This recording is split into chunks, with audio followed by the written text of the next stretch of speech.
friends, it's Robin from One Paper Street again, and today I'm going to show you how to make a watercolor galaxy card with a slight twist and put a Valentine's Day theme on it.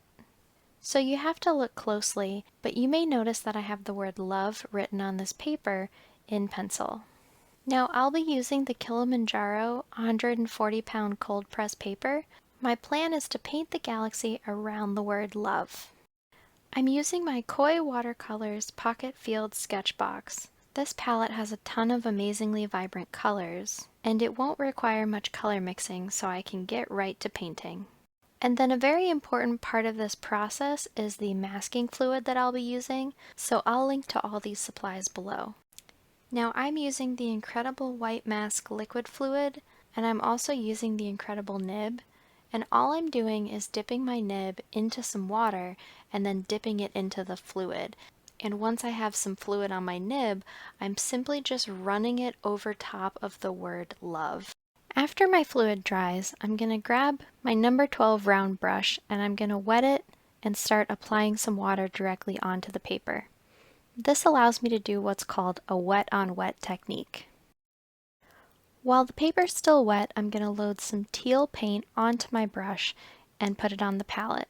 I'm then going to start working that teal paint into the actual paper, and you'll notice how it just sort of expands once it gets on the paper. It's doing this because the paper's already wet and the paint is reacting to it. I'm also going to put some paint in random places all over my paper. I didn't really have any plans for how I wanted to apply the paint.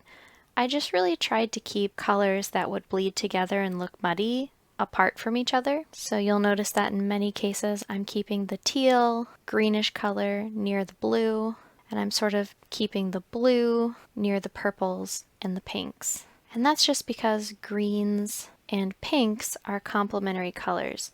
So when you blend them together, they make sort of a darker, somewhat muddy color. But purple is made from blue, so if you put purple next to blue, you're not going to get as much of a muddy color. I can also re-wet my paper at any point if I feel like the paint is not spreading in quite the same way it was before. And overall, I think this card has a bit of a marbly effect, which I think is really cool. You'll also notice how the paint again just falls away from the word love, so we're keeping that completely clean of any paint, and you'll get to see how cool it looks when we take the masking fluid off. Overall, I really just tried to have fun as I mixed the galaxy colors around. And then once everything was finished, I let it dry completely before I peeled the tape off. Now it's not only important to make sure that it's dry before you peel the tape off, but you also want to make sure it's completely dry before you start peeling the masking fluid off. And you'll see that I'm using a Faber-Castell Kneaded eraser, and I'm just rubbing the eraser gently across the rest of the paper. And as I'm doing that slowly and gently, you'll start to see that the masking fluid balls up and comes off the paper. While I finish peeling off the masking fluid, I'll tell you a little bit more about the card. So I am going to turn this into a square card, which is why I didn't worry about coloring in the edges. So I'm going to end up trimming this down to be about 4.5 by 4.5 in size. I also prepped a card base using Neenah Solar White 80-pound cardstock, and that is just a little bit wider than this watercolor painting that I made. So there will be a nice white frame around the design. Once I trimmed my watercolor picture, I decided I wanted to add a little bit more wording to it. So using a white gel pen, I added the word my and 2 little hearts down below the word love. I'm really happy with how this card turned out. And that's all for today's project. I hope you enjoyed this video, and if you did, please subscribe to my YouTube channel.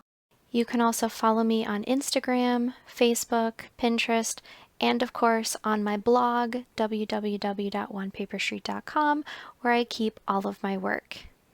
Have a great day, everyone, and thank you so much for stopping by.